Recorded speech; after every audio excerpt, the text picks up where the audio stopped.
But of course, there are other moments where you go, oh, kind of like Yeah. the kiss. Exactly. There are a few nice pauses that you get in it because the pace is pretty relentless. I mean, it's from the minute you sit down right through until the end, you really barely have time to catch your breath. But the kiss with Ron and Hermione is just this wonderful break in all the chaos and the fear and sadness and, you know, all of that going on.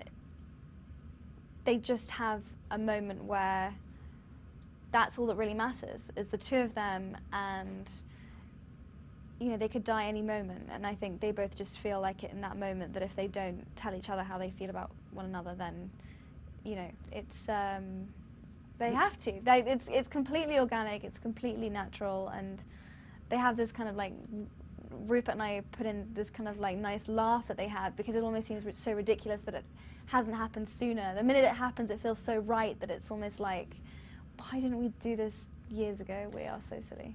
However, yes, in reality, though, it wasn't that easy kissing like your brother. In reality, it was not. In reality, there was definitely, I mean, it was definitely awkward. Rupert, you know, yeah, he's been like a brother to me. We've grown up together. We have so much history.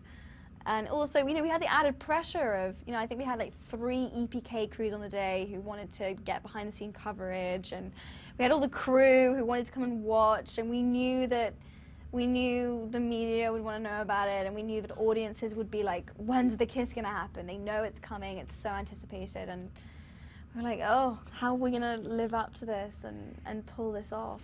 He still blushes. I mean, when I asked about it, he just turned so red in his little cheeks. Oh, that's so sweet. No, he's, you know, Rupert isn't, he's shy. He can be shy, and he doesn't say much. So I think there was that added thing for me, which is that I just didn't know what he was thinking. With Dan, you always know what he's thinking, but with Rupert, not so much. So, yeah. You become this fashion plate. I mean, seriously, just, you are stunning, and are you glad, though, to put that bag away?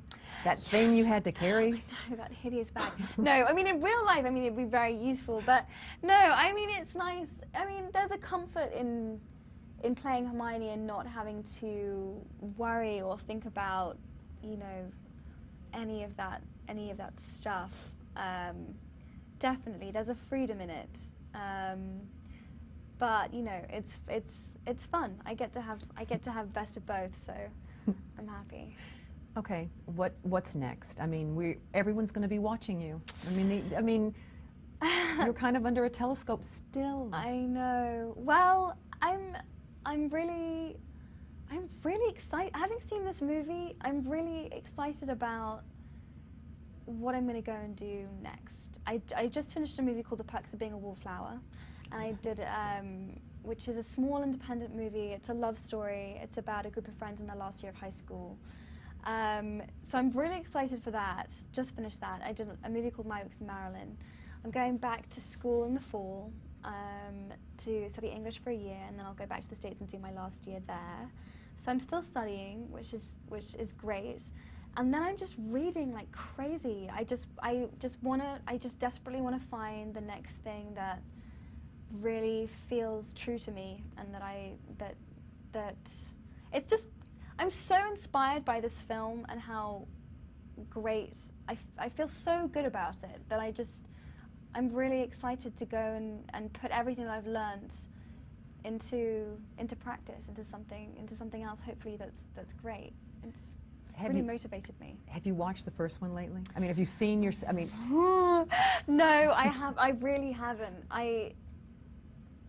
In a way, it's easier to watch that very first one because it almost feels like I'm watching another person. Like I can't even identify with that girl. She feels almost foreign to me. It's like so much has happened. I know she's me, but I can't.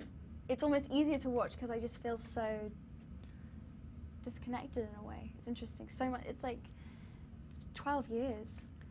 You know. So you've grown up so nicely. I mean, I know you're probably so sick of hearing that, but no, it's just, thank you. we did too. You were our constant in a crazy decade.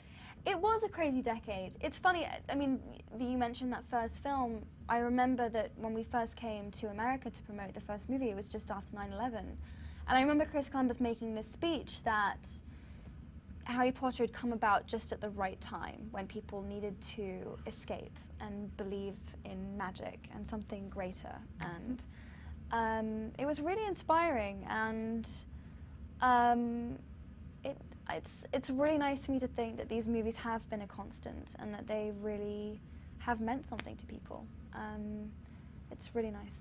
Well done. Oh, thank you. Say something to the troops all over the world about Yes, those things. oh, I'd love to. Oh gosh, what can I say? You guys are amazing. I am so happy that I'm so proud that this movie that I'm in is being sent to you, and I really hope that you enjoy the final chapter of our series. And this, I'm really proud of the work, and it's fun. It's a roller coaster ride, and I just hope you enjoy it wherever you are.